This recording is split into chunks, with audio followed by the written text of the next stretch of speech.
MLA లాస్తి Nanditha చనిపోయే ముందు 6 గంటలు ఏం చేస్తుంది? ఎక్కడికి వెళ్ళింది? గుడికి వెళ్ళిందా? దర్గాకు వెళ్ళిందా? ప్రైవేట్ పార్టీకి వెళ్ళిందా? రాత్రి 10 గంటలకు గన్మెన్లు లేకుండా లాస్తి ఎక్కడికి వెళ్ళింది? తెల్లవారుజామున ఓఆర్ఆర్ పై ఎందుకు వెళ్ళింది? క్లారిటీ లేకుండా వస్తున్న ఈ ప్రశ్నలకు సమాధానం తెలుసుకుందాం. అసలు ఏం జరిగిందో సీన్ టు సీన్ చూద్దాం. టాప్ మోర్ యూఎస్ బేస్డ్ ఈ లెర్నింగ్ ప్లాట్ఫామ్. మీరు కూడా స్లాట్ బుక్ చేసుకోవాలంటే ఈ నెంబర్ కి కాల్ చేయండి.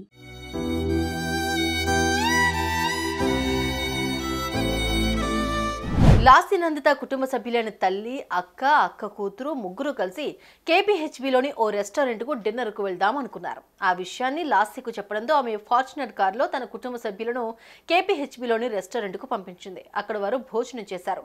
సుమారు 10:30 గంటల సమయంలో అమీర్పేటలో పని ఉందని గన్మెన్లకు చెప్పి వారిని ఇంటి వద్దే ఉంచి అక్కడి నుంచి పిఏ ఆకాష్తో కలిసి XL6 కారులో వెళ్ళింది లాస్య.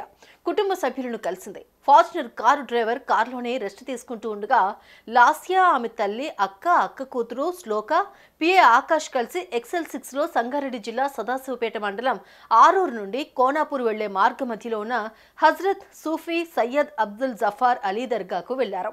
అక్కడికి వెళ్లేసరికి సమయం రాత్రి 1:30 అయింది. అక్కడ కుటుంబ సభ్యులందరూ ప్రార్థనలు చేశారు.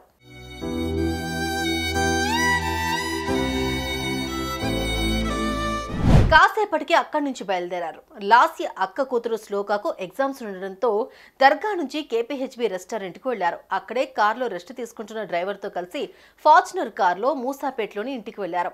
అప్పుడు సమయం తెల్లవారుజాము 3 గంటలు.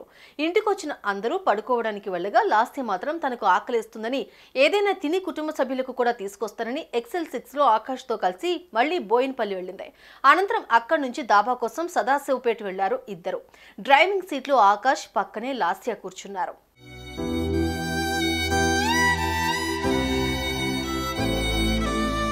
డాబాలు వెతుక్కుంటూ వెళ్లిన ఇద్దరు ఫుడ్ పార్సిల్ తీసుకున్నారు. అనంతరం ఉదయం 4:51 ఓఆర్ఆర్ ఎక్కారు. 100 నుంచి 120 స్పీడ్లో కారు వెళ్తూ ఉండగా ఓవైపు పొగమంచు, ఫుల్ స్పీడ్, డ్రైవర్ నిద్రమత్తు.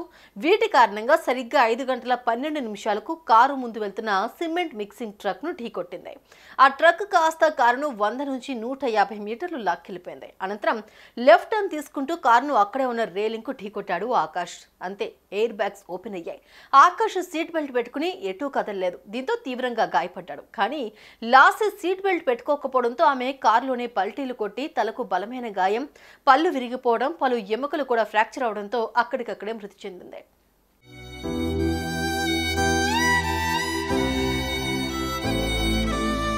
ప్రమాదం జరిగిన వెంటనే ఆకాష్ లాస్య కుటుంబ సభ్యులకు సమాచారం ఇవ్వగా వారితో పాటు పోలీసులు అక్కడికి చేరుకున్నారు. కొన ఊపిరితో ఉన్న ఆకాష్ ను చికిత్స నిమిత్తం ఆసుపత్రికి తరలించారు. అలాగే ఫ్రంట్ డోర్ లాక్ అయిపోవడంతో లాస్యను వెనుక డోర్ నుంచి బయటకు తీశారు. ఆమె మృతదేహాన్ని పోస్టుమార్టం నిమిత్తం గాంధీకి తరలించారు. అలాగే లాస్య అక్క ఆకాష్ పై పోలీసులకు ఫిర్యాదు చేసింది. కేసు నమోదు చేసుకున్న పోలీసులు దర్యాప్తు చేపట్టారు. ఆకాష్ స్టేట్మెంట్ రికార్డ్ చేశారు. తనకి ఏం గుర్తులేదని ఆకాష్ స్టేట్మెంట్ లో పేర్కొన్నాడు.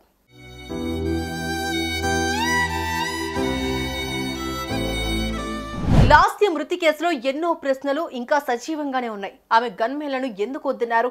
అంత రాత్రిపూట ఆమె దర్గాకు ఎందుకు వెళ్లారు?